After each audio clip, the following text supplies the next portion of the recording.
Hello বন্ধুরা, তোমরা কেমন আছো? আশা করি খুব ভালো আছো। আজকে ছোট্ট একটা রেসিপি নিয়ে চলে আসলাম, বিনা পেঁয়াজে মাছের ঝোল। তো প্রথমে পাঁচফোড়ন দিলাম, তারপর পাঁচফোড়ন দিয়ে তেজপাতা, শুকনো লঙ্কার ফোড়ন দিয়েছি, দিয়ে আলুটা ভেজে নিলাম, নিয়ে টমেটো দিলাম, তারপর ভেজে নিয়ে আলুটা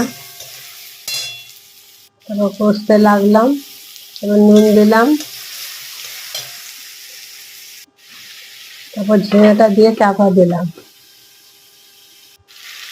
দিয়ে আস্তে আস্তে নাড়তে নাড়তে যখন উঠেছে তখন আমি আস্তে আস্তে জল ঢেলে দিলাম।